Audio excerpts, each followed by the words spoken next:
This is a quick tutorial on how to make a drum kit on an Akai S5000 sampler. Let's get started. Go ahead and turn your sampler on. Wait for it to finish booting up.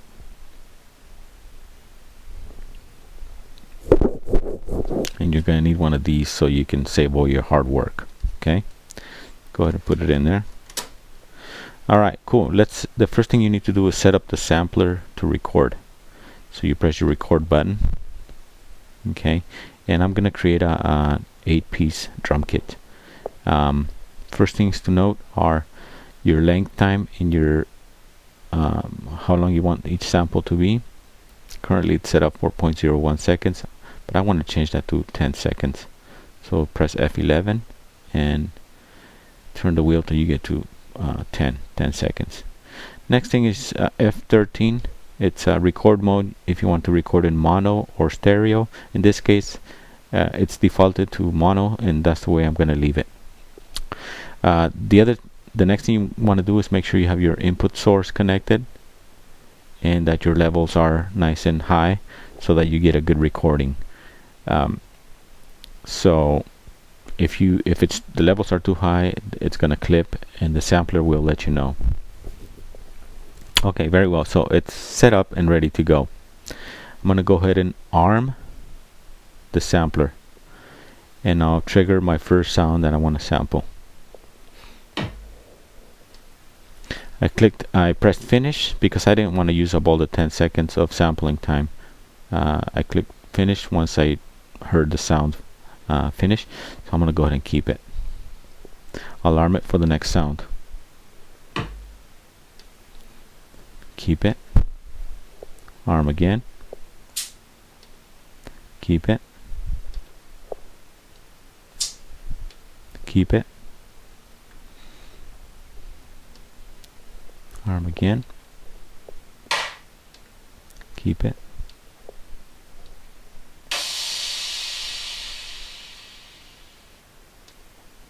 Keep it.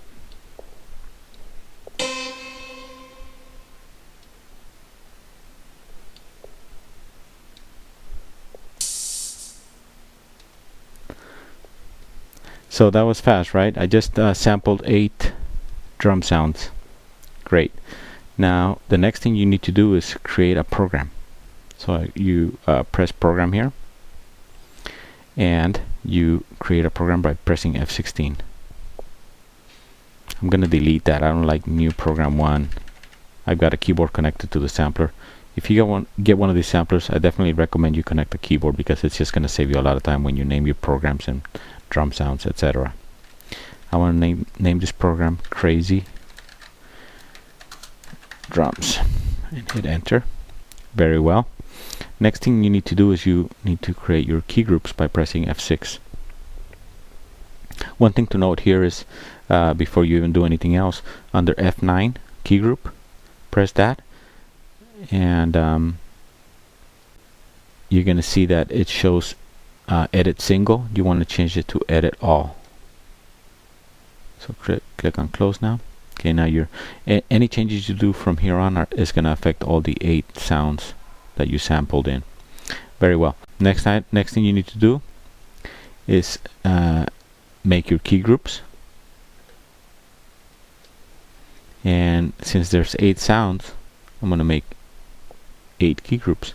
There's already one key group there, so I need to copy it 7 times. I'll press 7 here and hit yes.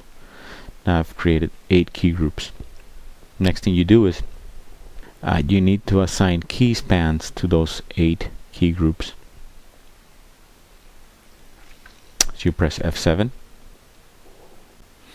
and what you need to do here is using your select up and down, go to the first key group, and you can set it by MIDI. I've got a MIDI keyboard connected to the sampler. It's an Akai MPK49, and it's easy enough to just press F7 and have it, and press the key that you want on the keyboard to trigger that particular sample. So in this case I'm going to press C1 and just go on down the line with up the keyboard.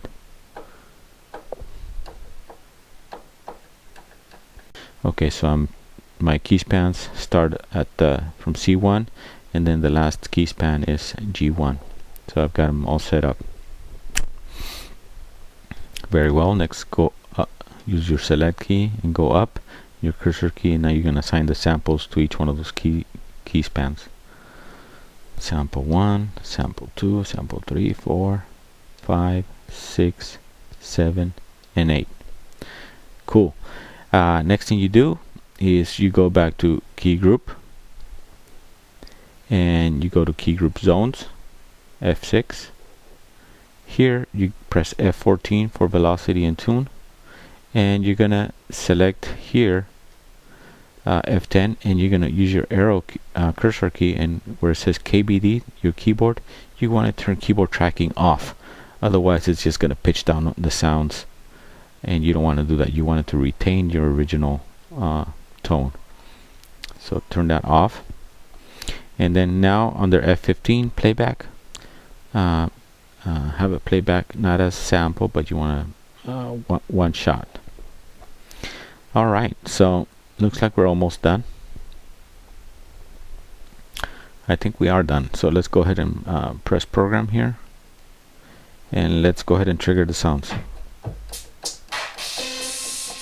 Very well. I'll pan down here to the keyboard so you can see.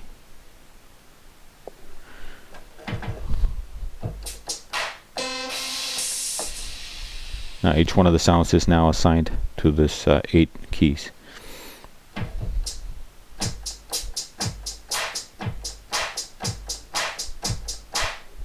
So you hear that? You get the idea. Alright, cool. Span back up. Okay, so now that you've done all that work, you obviously need to save all your hard work. So I've already got my floppy disk inserted. You go to save.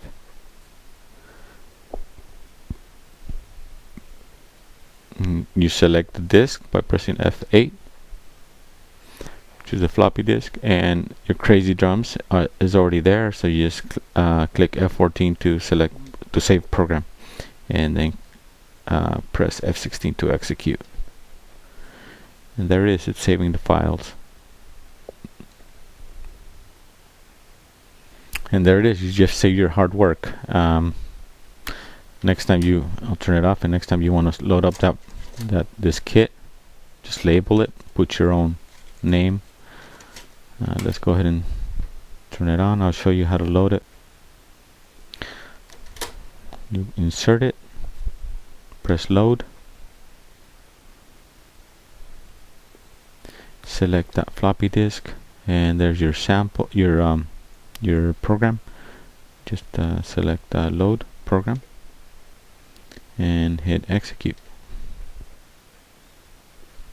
Obviously this process can be made a lot faster if you have a zip disk drive connected to your sampler. It'll be tons faster, plus it's going to give you a lot more storage also. Okay, it's done loading, so now go ahead and press program, and there it is. It's loaded, and you can play it and make a song with it, with your drums. So next time I'll do a video on how to use this drum kit to create a beat and sequence it with a sequencer. Okay, till the next time, take care, bye.